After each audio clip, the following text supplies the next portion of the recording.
The Phoenix Suns may have finally officially arrived. Now, last year the Suns had very, very high expectations, and I would definitely say they have underachieved what the expectations that they had since they added Durant and since they added Bradley Beal. They haven't been nearly as good as a lot of people probably were hoping that they would be. Now, a lot of that has been due to health reasons and various other reasons, but this year it looks like it's going to be a little bit different. They look like they actually came prepared, they got their shit together, and they look like a real NBA team that's going to be a threat in the Western Conference, and it's going to be very fun to watch them. And I think there's a few different reasons why the Suns haven't been able to turn it around, and I just think overall the Suns are setting themselves up pretty nicely to be very good and even make a potential finals push out of the West. Although I don't think they will make the finals out of the West, I think they're going to be a very hard out when it comes to playoff time, and I got a few different reasons why, and it does have a little bit to do with their additions and things like that throughout their offseason. I'm getting to all that in this video, so if that does sound interesting to you, please hit the like button and subscribe button to make the episode reward me. And without further ado, without running on too much, let's get right into this video.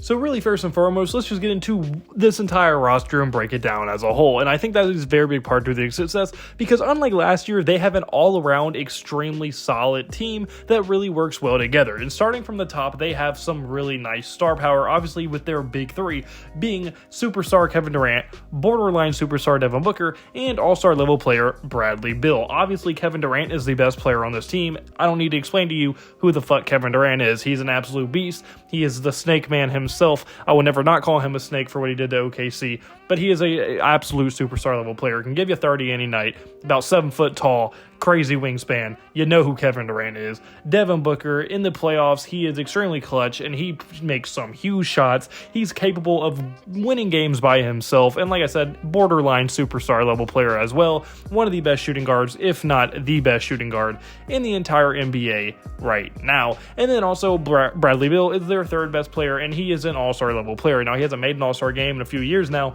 but he is definitely at that all-star level of player, and he is just a very good shooter, very good scorer, and can definitely also get hot and really help your team offensively any given night as well. And with him being their third option, that is one of the best third options in the entire league. So when it comes down to a trio of stars in the NBA, the Phoenix Suns match up with damn near everybody due to how high level they all are, as Kevin Durant is in tier 1 of all players in the NBA.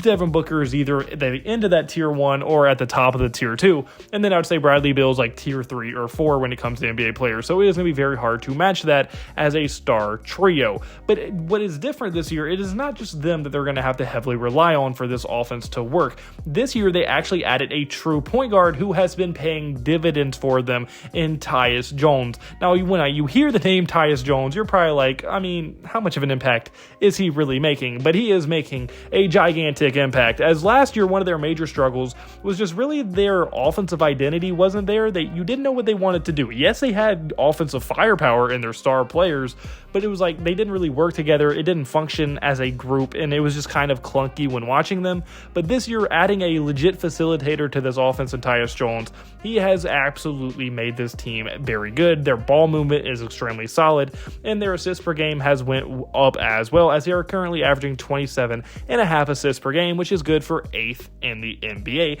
And if you just watch them play, the offense just flows way better. They have a real identity, and that's also a credit to the coach that they hired as well. But I think Tyus Jones and the new coach have helped amazingly in actually forming a legit offense around these star players that they do have. And then even guys like Jusuf Nurkic, who kind of round out the starting lineup. Jusuf Nurkic, although not anything special, he knows his role. He does his job as perfectly as you want him to do. He goes in there, grabs rebounds. He can shoot layups when you need him to. And he's just overall an okay big man in the NBA. He's not going to kill you. He's not going to win you a game. He just knows his role. He's going to do his job. And that's all you need when you're starting lineup and he's your 5th option. That's all you need. You just need him to do his job.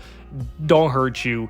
And that's good enough for them, and that is exactly what Jusuf Nurkic provides for them. And then even looking at their bench is even a little bit different from last year, as they added Ryan Dunn in the draft. Ryan Dunn has been an amazing acquisition for them through the draft this year. His three-point shooting somehow has become good. If you knew who he was in college, it looks like two different players out there on the offensive end. Ryan Dunn was airballing free throws in college, and out of nowhere, I think he's a 40% shooter right now in the three-point percentage. Now, either that is fake and is going to fall off, or he's going to continue to do that, and he's going to be one of these steal steals of the draft, because defensively, he is unreal, and he was unreal in college, and he has remained unreal in the NBA. So if you add a 40% three-point to that, with being a even somewhat usable offensive player, that is an extremely good player, and they got him late, and he would be an absolute steal for the Phoenix Suns. And then obviously Grayson Allen, he's been in the league for a while. He's a sharpshooter. He got off to a little bit of a slow start, but he's definitely picking it up. He's had a good few games now. I think he's starting to get back to where he used to be and getting in a groove, and he is going to be very helpful for them coming off their bench, because anytime you get a sharpshooter who plays solid defense like Allen does, that's always going to help your team. Then even Royce O'Neal is giving them extremely solid minutes. He's a veteran that's been in the league for a while as well. He's not going to get rattled. He's going to come in and give you good minutes, and so far this year, he has given them very, very good minutes, and probably above than what you would expect. And I think overall, he is a very, very solid player, and just those three off their bench are extremely solid. And then you add Mason Plumlee, another big man who's been in the league for a while. He's not going to win you games. He's not going to lose you games, but he can do his job very well, and he can do it effectively. And that is huge, because at the center position, they have two guys who play very similar, but know their role, know their job, aren't going to hurt you, and that's exactly what you want. And then overall, I think Ryan Dunn can win you games due to his defense, and you can use him in different spots, and he's already started games, and he's looked very well in those starts.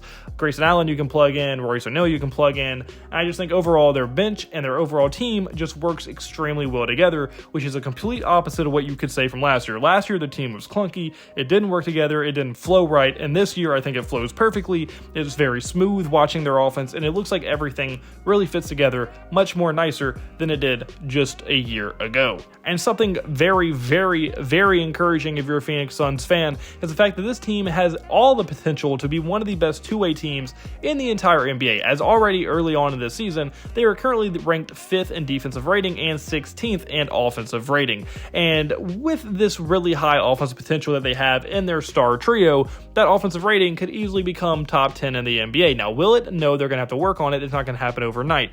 But they are very capable of being a top 10 offense every single night if they can really get this offense going and really perfect it. And as they get chemistry and get more comfortable with all their new additions and things like that, I think this offense is only going to improve and improve and improve. And especially when it gets down to playoff time and their stars really start making a bigger difference and getting more of the workload on offense, it should even look even better. So I do think that this offense has a chance to be top 10, and they're already a top 5 defense. Now, will the top 5 defense stick? Probably not, but if they can just stay top 10 in both, that is going to be more than enough to at least give them a chance to be a contender in the Western Conference, because historically, most contending teams are top 10 in both offensive and defensive efficiency, and being a two-way team is extremely important. And so if they can just be top 10 in both of these things, which is a very realistic possibility for the Phoenix Suns and how this roster is constructed, I think that could be huge in determining if they're going to be a good playoff team or not. And I just think for sure, with how they're built, with the star talent that they have, with the overall solid roster, with the team looking like it fits much better together than it did last year, I think overall there's a lot of very good things going for the Phoenix Suns, and that is a big reason to why they have gotten off to the hot start that they are currently on. And I think it should continue throughout the year if they're able to stay relatively healthy as well. But unfortunately, guys, that's more for Zills or Combo. Do you agree with me? Do you think that the Phoenix Suns are underrated? Do you think they're overrated? How do you think they're going to finish? Do you think they're good, bad? Or do you think they're better than last year? I want to hear your thoughts in the comment section below. And if you did like the video at any point, hit the like button and subscribe button. It means the absolute word to me. And I hope you have a blessed day, because I had a blessed day, so you need to have a blessed day. All glory to God. See you in the next video. Goodbye. Boo.